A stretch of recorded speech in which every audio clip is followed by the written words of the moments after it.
My goal here is to share thoughts and ideas that I believe are relevant to more than a few people. And with that being said, my name is Ali and welcome. So, I'm a person that believes himself to be an ambitious person, as do I'm sure many people, and likely more than a few watching this. And I have more than once encountered a phenomenon that I find perplexing and frustrating, to say the least, but interesting as well. And it is finishing before reaching the finish line. And though that may make no sense, and maybe I could have phrased that better, it's the idea of doing something with such intensity and intention. But once the finish line is in view, it's in sight, just not crossing it, finishing right before.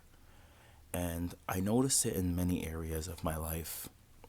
And an area that stuck out to me most recently was when I was on the treadmill. I usually love to run about a mile if I'm just doing a warm up. But once it hits that 0.99 mark, I start to really get slow, or even sometimes before that, 0.97. And I know that's only about 30 seconds left on a 5 speed. And I'll get slow and start running awkwardly and things like that. And I just can't wait to cross it. And everything is just rough. But it's not the hardest thing I've ever done. And it's almost in that moment when it's happening that I almost get frustrated with myself. And I'm like, why all of a sudden am I tired or any of this? But the same way it would go for that 0.97, it would go if I went and I decided to do 2 miles. The first mile is easy. It's a breeze. I can get through it. I don't even look at it. But then it'll hit 1.97 and I'll think and feel the same way. That action got my attention. And I'm like, how many areas of my life am I doing that? I've been ambitious all my life.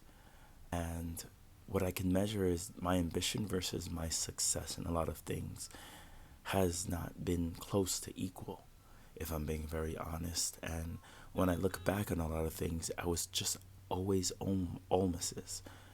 When I went for a particular thing, idea, activity, person, it was just a bunch of almost's. I can look back on not even that long ago, but there was a girl that I met when I was out with some friends, and I was encouraged by a female friend of mine to go after this girl, and I did so, and we had a nice conversation, and it ended with me getting contact information, and I was pretty excited about it. This was someone I found very extremely beautiful, and it was more than what I would usually go for or what I considered myself capable of. And I got it, and I just couldn't stop shaking for me, please. I got it, and following that time, I was excited about it, and I told myself, I'm gonna get myself together, I'm gonna invite her out, I'm gonna do something, I'm gonna plan something. And following that, I saw another friend that happened to be in the same space but wasn't aware of my success that night, and I told him and everything. And at the end of the story, because he had left early that night, he asked me, well, have you texted her? What happened after? And I'm like, no, I didn't. Nothing happened. And that's when I realized I did it again. I hit an almost point. I had all the success. Everything was lined up. But that's where I stopped. And it's a sort of self-sabotage that is quieter than the loud of a vice, like drinking, smoking, sloth, gluttony, anything else that's super obvious. It's productivity to a point. And that productivity to a point is addicting in of itself because you're getting the explosions of dopamine, of pride one would get at any point in time when they're doing something, when they're working towards something, but not seeing it through or not having the evidence that you can do that, you don't look for it. I see it in my writing a lot. I have a number of short stories, probably enough to make it a published collection. And publishing, I can talk about it as a separate thing altogether. But a lot of the works that I have, I would see it's on the final draft or close to it, because I would date a lot of my works and I'll track the progress. And I'm there and I just stop and I'll start a new idea or something else. And I think about that as I was looking back and preparing to make this video. I'm just like, I've done this a lot. I've done it all my life, and this is likely why I'm in the position that I am in today, which isn't the worst thing to be in, but it's not where I would like to be, because I know the life that I would love to lead and what I look forward to. And even in making this video, I started to map it, and I've mapped videos before, but I would just do that, and it would only be to the point of me mapping it, but I would never execute. And so I think that there has to be an awareness from within to know that you have to tally when things are finished. It doesn't have to be perfect, but it has to be finished. And it's a sort of perfectionism, self-sabotage, perfectionism, ego, all of it is involved with this idea that you're productive in doing something but not finishing it. How many works have I published? A handful of what I've finished. And all of that is on my Substack, but nothing was submitted to publishers. How many readers have I had? A few. I can count them on my hands compared to the people who are willing to actually read my stuff that I've finished. And it's just all right before the finish line.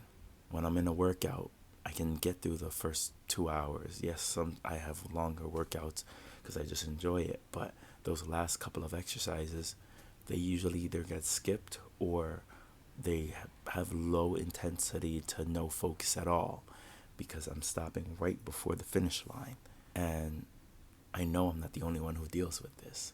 So as I've gone through many days trying to combat this thing and being more aware of it, I know that finishing has to be the goal. Yes, do stuff with quality, with care.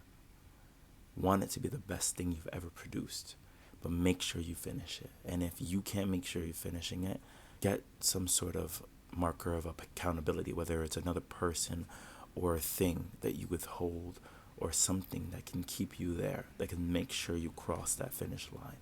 There's a fear of judgment that comes with finishing things, but you can't care about the opinions on the outside more than you do your own. And every time you don't finish something, you're disappointing yourself a little bit. You don't see it on the front end. You're feeling still the high of finishing right before you finished. You're feeling the high of productivity, but it's all false. It disappears quickly. That's why you have to jump to the next thing. I believe choosing something or someone can provide a true indicator when you finish something. It could be a gift or award, something, but you have to keep yourself accountable to that promise, that contract that you signed when you took on that project, that thing. And that fear of judgment, it's broken down every time you cross the finish line.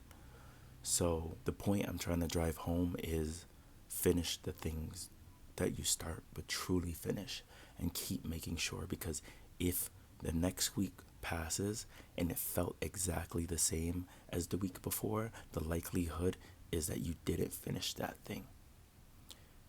If you can record when you begin and finish a thing so that you can see how much time has been in between, keep track of these things, because if you don't, it will just become part of the archive of things that you started, just like everyone else.